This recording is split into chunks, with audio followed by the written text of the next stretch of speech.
Last night I had this dream about some weird hotel, and my dead mom was there, a small child that I don't know whose kid it was. It was as if it was a mix between my little brother and one of my kids. I didn't recognize the kid. Messing around, being a kid, fucking with shit.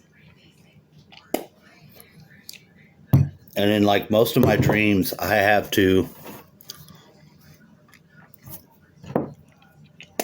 was having to figure out how to get, like, I had to wake up. It was going to be Monday morning, so it would have been a Sunday in my dream. Now, I don't normally know the days in the dream, so that was kind of weird. And I was going to come back here to Bastrop, but I had to be at school in the morning on Monday. So I was like, why don't I just stay here and then wake up and go to school rather than drive way the fuck to Bastrop and then have to drive way the fuck from like 3 in the morning to come to school.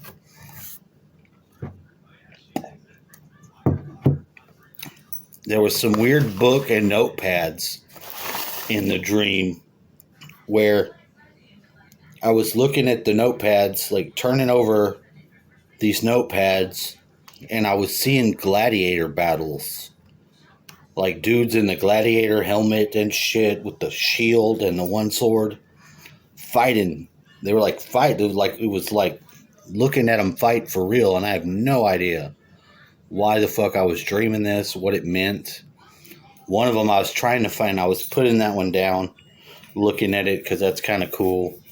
And then I would try to find some paper to write on. My mom was just confusing me. I don't know if it's because she's a ghost or I don't know. She didn't have any purpose in the dream other than to be confusing me from what the fuck is going on and sidetracking me. She did a lot of that in her life. She was good at that. She would sidetrack you and then enlist you into whatever fucking schemes and plans she had. She was a schemer. Are you familiar with schemers? There are a lot of people in this world are schemers. They're always trying to come up with something. They're always up to no good. They ask you to come over here, it's so they can get you out of the way and send somebody in over there. You know, it's one of those things. When you're exposed to it and you're aware of it, you never really put your guard down ever again. You're always exposed to it.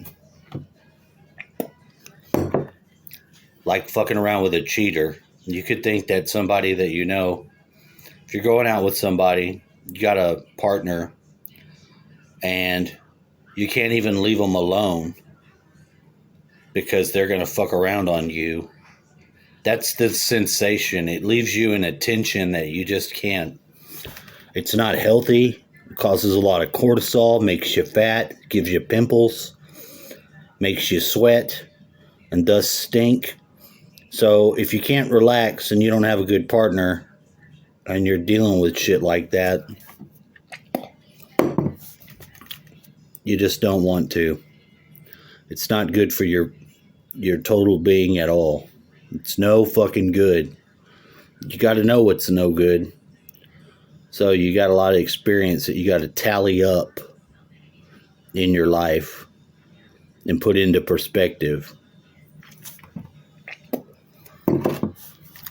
Like, I thought maybe fucking Mission Control was banned, but part of me knew that he was probably locked up in that jail with Batman being Lex Luthor. Part of me knew that. Part of me experienced it in some of my weird dreams and shit. That's just the way it is. There's nothing I can do about that. I didn't think it was banned as much. I say banned, and I mean banned. I could mean jail. Unless I am specifically talking about being banned, because it happens. Because sometimes they ban me. Hell, I get one more strike and I'm out of there. I'm gone. I'll lose all my shit. All my stupid videos are gone. All my efforts are spoiled. My alternative channel ain't got shit for subscribers. Nobody wants to hear your shit, sir. Well, I try to stay open and honest and look at things that are weird, because we're in a weird fucking world. You know it. I know it. It's not a fucking coincidence. We're here. We can look around and see it. It's fucking weird. Yeah, everything's weird. How's your personal relationships? Well, they're all fucked up. Were they fucked up before 2012, or was this an after 2012 thing? Well, it was an after 2012. A lot of the relationships that you had with people before 2012 don't really exist or work anymore. Have you noticed that? Something to do with the Mayan calendar. And we are in a new Mayan calendar year. It began a couple days ago. It was either the 26th or it was the 23rd. I'm not sure. But if you have a Mayan calendar app and you can look and refer to it, it's helpful. The Windy app, I like that when there's hurricane time and storms, which we haven't been having a lot of. We're supposed to have maybe some type of storms come in tomorrow. A little bit. It seems like they want the highest temperatures on the weekend, because there's nothing about the weekends that should cause them to be the hottest fucking times. And so far, it seems like on the weekends, it's been the highest temperatures. It doesn't seem like a coincidence. It seems like part of they're doing it with Doppler radar and fucking HAARP or some shit. They can change the weather. They did it in Vietnam. They made it rain.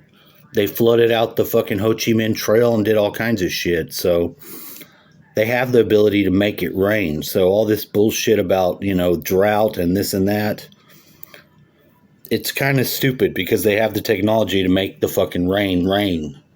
They have it. So why don't they do that? Because they don't want to do that. They want to fuck the economy up. They want everything to crash, so they can fucking get you owning nothing and loving it, like they said. I don't know why these fucking assholes are at the top of the pyramid. I have no idea. I didn't put them there. I don't think that they'll stay, though. I think it's just a phenomenon of this planet being under control for so fucking long. And you get these idea assholes, and they're creeps. They really are creeps. When you have humans that can do what they want, when they can think and build and make shit, when they have their notepad and they can write it down and they don't have to worry about censoring what the fuck they say, you end up with a lot of growth. Because humans are fantastic creatures. We like to make stuff. We like to build things. We like to create new things. But not these assholes. They don't create shit. They don't make anything. They're not even good at sustaining it. They just tear everything down. Because the idea that they want is control. They want to take whatever is for their self, and they have no idea how to keep it going. If you kill out the inspiration of your world, of your people, you can't keep anything going. You're not going to know how to do it. You would know how to do it if you were to pay attention, if you were interested, if you had genuine interest in the thing that you wanted to learn how to master or create. But they don't. Their genuine interest is in controlling, commanding, and conquering peoples. So all their focus is there, and they don't have any extra focus. Even if they pay people to do that, it doesn't work, because those people's loyalty being bought isn't secure. When you have a place where you can have people that believe in what they're doing, they believe in the people that are doing it, and they reinforce it with their whole being, then you have a thriving society. And we don't. We have a collapsing society, going into ruin, desolation, abomination, and all that shit.